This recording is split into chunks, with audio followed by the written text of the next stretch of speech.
siapa saja dan di mana saja. 1, 2, 3. Oke, alhamdulillah kembali lagi di acara Tanya Ustadz.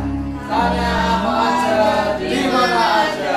Alhamdulillah, Masya Allah luar biasa banget. Alhamdulillah hari ini kita sudah kedatangan Ustadz yang viral sekali, yaitu Ustadz Ramadan. Masya Allah, sehat Ustadz? Alhamdulillah, Masya Allah. Hari ini Ustadz mohon izin kami mau tanya-tanya tentang seputar Ramadan. Bulan suci Ramadan, bukan nama Ustadz Ramadan. Nah, mungkin ini saya bacakan atau saya mau menjembatani pertanyaan dari netizen ini Ustadz. Pertanyaannya sangat aneh Ustadz, mohon nanti dijawab dengan arahan Ustadz ya Ustadz ya.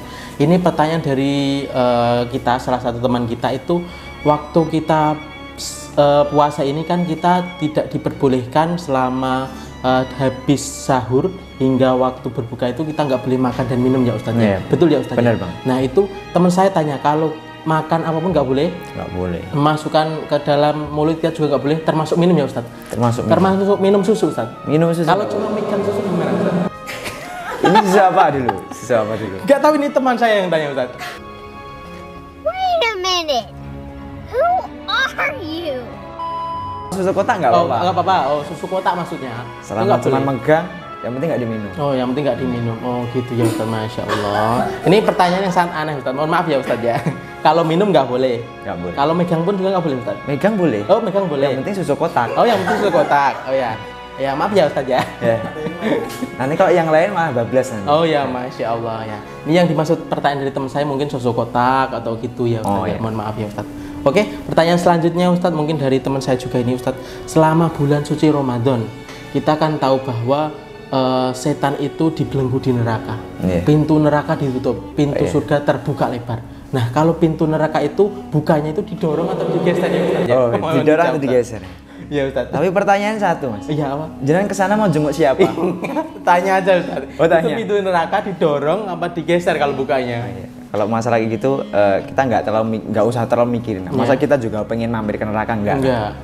Daripada kita sibuk mikirin pintu neraka itu dibuka atau digeser, mending kita mikirin kita itu bisa masuk surga apa enggak. Masya Allah, anjing ya Ustadz, Masya Allah, luar biasa sekali Ustadz Ramadan. Sehat selalu Ustadz. Amin amin. Lanjut, oke kita ke pertanyaan selanjutnya.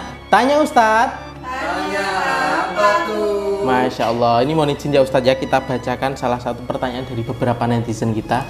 Ini bertanya soal menangis Ustadz. Apakah menangis di waktu puasa itu membatalkan puasa atau tidak? Ini menangisnya menangisin mantan Ustadz. Gimana Ustadz tuh? Itu hukumnya batal apa enggak itu puasanya? Monggo Ustadz. Masalah mantan di bulan Ramadan. Iya. Sebenarnya daripada kita sibuk menangisi mantan yang sudah berlalu, mending kita menangisi dosa-dosa yang sudah berlalu. Masya Allah. Nice. Jadi mantan itu ya udah berlalu, nggak usah dipikirin. Namanya juga mantan. Tapi nggak membatalkan puasa Ustaz? Kalau cara batalinnya sebenarnya tidak, karena memang nangis itu bukanlah salah satu penyebab batalnya puasa. Cuman bisa menjadi salah satu sebab pengurang pahala puasa. Oh, salah satu sebab pengurang pahala puasa. Kalau menangis terus, mohon maaf, air mata terus ketelan gitu gimana Ustaz? Dicip-cip gitu. Nah, kalau itu batal. Oh, batal. Kenapa? Karena masuk. Karena dia ya seperti halnya kita kayak apa ya? Ya merasakan suatu hal tapi kita justru kita telan. Nah, itu membatalkan usaha. Masya Allah, tapi tidak membatalkan puasa, hanya mengurangi pahala dari puasa tersebut ya Ustadz. Kalau kita menangisi, dan itu menangisi mantan. Bukan menangisi dosa-dosa kita. Masya Allah, luar biasa sekali jawaban dari Ustadz Ramadan. Terima kasih Ustadz. Lanjut ke pertanyaan selanjutnya. Tanya Ustadz. Tanya apa tuh? Masya Allah, pertanyaan selanjutnya nih Ustadz, dari teman saya juga menanyakan tentang waktu kita puasa kan kita diperbolehkan untuk istirahat, termasuk salah satunya apapun aktivitas kita itu dinilai ibadah, termasuk tidur ya Ustadz. Betul Ustadz? Bener, kalau tidurnya dengan ilmu. Oh, tidurnya dengan itu. Ini teman saya tanyanya, kalau kita waktu puasa kita tidur dalam posisi telentang itu gimana Ustadz? Tidur telentang? Ya, tidur telentang katanya itu. Kalau itu justru puasanya nggak sah. Nggak sah, kenapa Ustaz? Karena syarat sah orang puasa itu berakal sehat. Oh, berakal sehat. Jadi teman saya nggak berakal sehat? Berakal sehat. Oh, telentang nggak berakal sehat ya Ustaz ya? Hanya orang-orang gila yang menelentang. Masya Allah, tidur menelentang. Masya Allah, oke siap-siap. Lanjut ke pertanyaan selanjutnya. Tanya Ustaz. Tanya apa tuh? Oke, mohon izin saya bacakan pertanyaan dari netizen ini Ustadz. Masya Allah. Ini pertanyaannya, mohon maaf kalau di luar nalar ya Ustadz, di luar nurul malah ya. Oke, siap. Nah, ini pertanyaannya kan terkait tentang hidup dan mati, tidur ataupun dan mati. Ini salah satu contohnya teman kita yang bertanya, waktu azan kan itu panggilan, seruan untuk kita bersegera untuk ke masjid ya Ustadz. Apabila kita itu mengazani orang yang sudah meninggal, itu dengan azan subuh itu hukumnya gimana Ustadz? Kan ada azan subuh itu memanggil orang yang sedang tidur untuk bersegera bangun Ustadz. Gimana Ustadz itu? Sholatu khairum minan naum. As-sholatu khairum minan naum. Itu dilafatkan pada orang mati. Iya gitu. Apakah bisa bangun ya Ustadz ya? Kita lihat dulu maknanya. Oke, siap. Sholatu khairum minan naum. Ya. Sholat itu lebih baik daripada tidur, bukan lebih baik daripada mati. Nah, ya udah. Oh, gitu. Orang mati ya lebih baik daripada tidur. Berarti nggak terpanggil dia. Oh, nggak terpanggil dengan azan subuh tadi ya Ustadz? Masya Allah. Gitu teman-teman. Ini ada titipan Ustadz pertanyaan tentang kekuburan Ustadz. Mohon izin Ustadz, dapat pertanyaan dari teman saya yaitu bertanya, boleh nggak kalau kita itu ziarah ke kuburannya orang Kristen? Itu gimana ya Ustadz ya? Gimana? Ziarah ke kuburannya orang Kristen. Iya. Kalau sekedar mengunjungi, itu mengunjungnya dalam niat apa dulu? Nggak tahu nih Ustadz, teman saya yang tanya Ustadz. Oh gitu.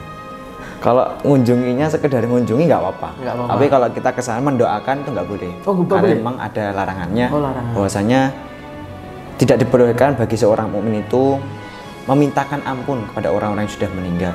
Kenapa? Karena sudah jelas baginya azab. Jadi Wah, ibaratnya percuma. Nah, kita kayak seolah-olah kita menguras air laut. Ya ibarat doa kita nggak bakal bisa oh gitu. bermanfaat bagi dia. Kalau sekedar lewat terus mengucapkan assalamu ya alal kubur gitu Ustaz? Nah kalau sekedar lewat, kalau itu kan memang adab dari kita Ya, ketika adab. masuk kuburan. Nah, itu kita harus kita jalankan. Gitu. Kalau temen kita non muslim, Kristen gitu meninggal terus kita ikut mengantarkan. Kalau akhirnya ikut jenazah gitu? meninggal gitu enggak?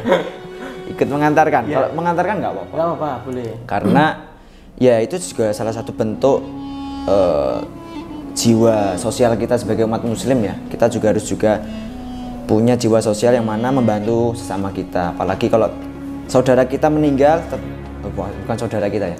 Apalagi saudara kita ada terima musibah, terus kita menolongnya, pasti dia juga merasakan hal yang sangat terbantu lah. Oh, ternyata orang muslim tuh care dengan yang orang beda agama ya.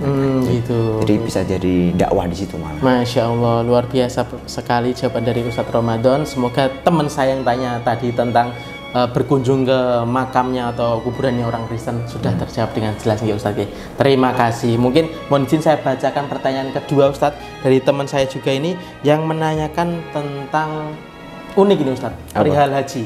Tapi kita password dulu. Tanya Ustadz. Tanya apa tuh? Mohon izin saya bacakan pertanyaannya Ustadz. Ustadz, boleh nggak sih jual ginjal buat naik haji? Ini gimana Ustadz hukumnya ini? Kalau jual ginjal untuk naik haji ya, kalau bagi saya lebih baik gagal haji daripada gagal ginjal. Masya Allah ya. Kalau kita menjual ginjal kita untuk haji, tapi kalau di pertengah perjalanan justru kita gagal ginjal kan, Ya, jadi karena gagal Allah, haji nanti. Masya Allah, dapat dua-duanya malah. Nah iya malah, udah gagal ginjal, gagal haji juga. Masya Allah, luar biasa. Udah nggak jadi haji ya Ustadz ya? Iya, nggak jadi Masya haji. Allah. Oke, terima kasih Ustadz atas jawaban dari pertanyaan dari teman-teman saya. Semoga menambah keberkahan di antara kita dengan pengetahuan-pengetahuan baru. Ini lanjut ke pertanyaan selanjutnya. Tanya Ustadz. Nah ini ada pertanyaan spesial Ustadz. Ini tentang ya di kehidupan sehari-hari kita. Salah satunya perbuatan maksiat itu adalah salah satu contoh atau faktor penghalang rezeki ya Ustadz ya. Oh, iya. Nah itu kenapa kok teman-teman saya banyak yang sukses ya Ustadz? Itu gimana? Tombok kita. Ya, rame kan? Jem leleng kok. Seragam. Tombok lah dapat duit aku. Jadi temannya banyak maksiat ini. Saya nggak menyebutkan itu Ustadz. Saya cuma tanya, kenapa kok banyak teman-teman saya juga sukses Ustadz? Ya sukses itu ada dua kategori. Oh ada dua kategori. Yang mana kesuksesan itu bisa mengantarkan kita ke surga, Iya. atau justru mengantarkan kita ke neraka. Masya Allah. Nah, justru dilakukan tadi dengan kemaksiatan kita itu mungkin cara Allah mensukseskan kita supaya sukses masuk neraka mungkin gitu Masya ya. Allah. Gitu ya Ustadz? Ya mungkin nggak sukses masuk surga tapi sukses masuk neraka. Masya Allah, sangat menakutkan ya Ustadz ya. Iya. Saya Itu tak- namanya istidroj Oh, kalau dalam istidroj. Islam. Dimana kita itu dikelabui dengan kenikmatan dunia, dilalaikan dengan kenikmatan dunia supaya apa? Ya nanti supaya ketika di akhirat nanti, di neraka nanti justru mendapatkan adab yang lebih pedih. Ya. Tapi kalau untuk membedakan itu istrizat atau nikmat itu gimana Ustaz? Dari dia bisa merasakan kenikmatan dari hartanya enggak? Kalau justru dia semakin tamak dengan hartanya, semakin berasa haus dengan hartanya, itu menandakan bahwasanya tidak ada keberkahan di dalamnya. Oh, tidak ada keberkahan di dalamnya. Nah, yang kita cari dalam hidup itu bukan banyaknya, tapi berkahnya. Tapi berkahnya. Banyak sekali orang yang kerja gajinya sedikit, tapi banyak berkahnya. Contohnya guru-guru honorer. Masya Allah. Mereka kerja gajinya sedikit, cuman ternyata dalam kehidupannya itu penuh dengan kebahagiaan. Nah, itu menandakan bahwasanya rezekinya juga penuh keberkahan. Masya Allah. Semoga kita semua diantarkan dengan kesuksesan yang bisa mengantarkan kita ke surganya Allah Subhanahu wa Ta'ala. Masya Allah, luar biasa sekali. Oke, lanjut kita ke pertanyaan selanjutnya. Tanya Ustadz. Tanya apa tuh? Masya Allah, mohon izin bertanya ya Ustadz ya. Kalau kita, mohon maaf Ustadz, bertanya kalau kita makan yupi model kurma atau makan yupi berbentuk kurma, apakah itu salah satu bentuk sunnah dalam membatalkan puasa Ustadz? Itu gimana Ustadz? Bentuk makan yupi bentuk kurma? Iya. Itu pertanyaannya satu gitu. Iya, gimana Itu Ustadz? beli yupi itu apa Gimana? karena emang nggak punya uang untuk beli kurma atau gimana? Kurang tahu nih Ustadz Oh, iya. pertanyaannya. Nah, kalau niatnya cuma untuk menghemat, ya nggak apa-apa lah. Tapi kalau itu nggak bisa dikonotasikan dalam sunnah dalam batalkan puasa. Kenapa? Ya kalau kita lihat realnya beda lah yupi, kandungan dengan yupi kurma. dengan kurma beda kan. Pak meskipun ada rasa kurmanya, tapi kan itu bukan kurma asli. Masya Allah. Jadi nggak sama tuh Nggak beda. sunnahnya. Beda. Karena berbentuk kurma Ustadz yupinya. Iya. Berbeda. Beda. Masya Allah, luar biasa. Semoga berkah semua untuk kita. Oke, yang terakhir ini kami dari Lazis Musrakin Ustadz minta arahan dan nasihatnya. Ini kan kita dalam menjalani bulan suci Ramadan, pasti di luar sana banyak godaan, banyak halangan juga yang rintangan-rintangan dalam menjalani ibadah puasa. Mungkin mohon nasihat dan arahan dari Ustadz. Monggo Ustadz. Banyak godaannya. Iya. Berarti ada yang godain. Oh, enggak. Ya, Mas Sabto gini-gini juga ada yang godain juga. Tapi yang goda setan. Enggak. Bukan Ustadz. Monggo Ustadz. Ya untuk Ramadan tahun inilah. Iya. Di Ramadan ini kita harus bisa menjadikan lebih baik dari Ramadan tahun lalu. Karena orang yang paling rugi adalah orang yang tidak ada kenaikan atau tidak ada perkembangan. Jadi Ramadan tahun ini sama tahun lalu itu justru nggak ada bedanya atau justru lebih buruk. Nah, itu ada salah satu orang-orang yang paling rugi. Kenapa? Karena tidak ada perkembangan dalam dirinya. Jadi stagnan di situ-situ aja. Jadi monggo kita tingkatkan amal kebaikan kita. Jangan cuma disibukkan dalam pekerjaan, tapi kalau bisa kita disibukkan dalam baca Al-Quran dan dalam peluang-peluang kebaikan. Masya Allah, terima kasih Ustadz atas nasihat dan semangatnya. Semoga kita semua bisa lulus dalam bulan suci Ramadan ini, di-fullkan juga untuk menjalankan ibadah-ibadahnya. Jangan lupa juga untuk membaca Al-Quran dan kita tetap semangat di bulan puasa ini. Berkah selalu untuk kita. Akhir kata, jangan lupa saksikan terus konten-konten kita di YouTube Lazis Musraken. Jangan lupa subscribe, like, dan share, dan ikuti sosial media dari Lazis Musraken, Instagram dan juga TikTok di Lazis Musraken. Terima kasih, sekian dari saya, kurang lebihnya mohon maaf. Sekian, bila itu walidayah wal inah. Wassalamualaikum warahmatullahi wabarakatuh. Waalaikumsalam warahmatullahi wabarakatuh.